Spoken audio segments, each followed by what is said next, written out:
அஸ்ஸலாமு அலைக்கும் வரமத்துல்லாஹி வபரகாத்துஹு. நம்ம இன்றைக்கி அச்சு பணியாரம் தான் எப்படி சுடுறது பார்க்கலாம். கிராமங்களில் இந்த அச்சு பணியாரம் ரொம்ப ஃபேமஸ்ஸு. நாகூர், காரைக்காலில் இந்த பணியாரம் ரொம்ப ஃபேமஸாக இருக்கும். இந்த பணியாரம் ரொம்ப டேஸ்ட்டாக நல்லா இருக்கும். எங்கள் வீட்டில் நாங்கள் அடிக்கடி இந்த அச்சு பணியாரம் செய்து சாப்பிடுவோம். சாப்பிட்டா டேஸ்டியாக இருக்கும். 3 பொருள் இருந்தால் போதுங்க, இந்த பணியாரம் செஞ்சிடலாம். 1½ கிலோ பச்சை அரிசி கழுவி காய வச்சு நான் சமதையில் அரைச்சிக்கிறேன். நீங்கள் இடித்து வேண்டாலும் சலித்து எடுத்துக்கலாம்.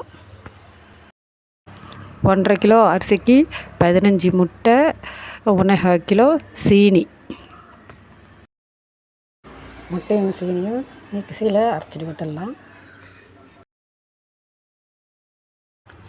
முட்டையை உடச்சி ஊற்றி நீங்கள் கலக்கி விட்டு வடிகட்டிக்கிங்க. நான் சீனி முட்டையை அடிச்சுட்டு நான் வடிகட்டிக்கிட்டேன்.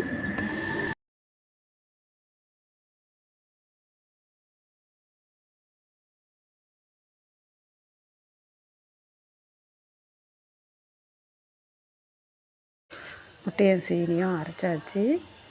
அதில் கலர் பவுடரு கொஞ்சம் சேர்த்து கலக்கிக்கலாம்.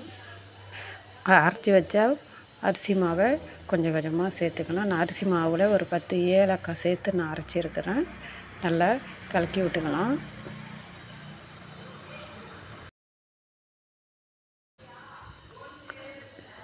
நல்லா கலக்கி விட்டுக்குங்க. உப்பு கொஞ்சம் சேர்த்து கலக்கிங்க. மாவு ரெடியாக ஆகிடுச்சு. இந்த பதத்துக்கு இருக்கணும். யாரும் கறி அடுப்பில் தான் சுடணும். ஒரு சட்டியில் மண்ணை கொட்டி மண் சூடு வந்ததும் இருப்பு சட்டியை வச்சிடலாம். ஒரு குழியிலையும் நெய் சேர்த்து கரைச்சி வச்ச மாவை ஊற்றி மூடி வச்சிடலாம். மூடி மேலே நெருப்பு வச்சிடலாம். 10 நிமிஷத்தில் இந்த பணியாரம் செவந்து வந்துடும். ஒன்று ஒன்றா எடுத்துடலாம். அச்சு பணியாரம் ரெடி ஆகிடுச்சு. பிடிச்சிருந்தால் லைக் பண்ணுங்கள், ஷேர் பண்ணுங்கள், சப்ஸ்கிரைபர் பண்ணுங்கள்.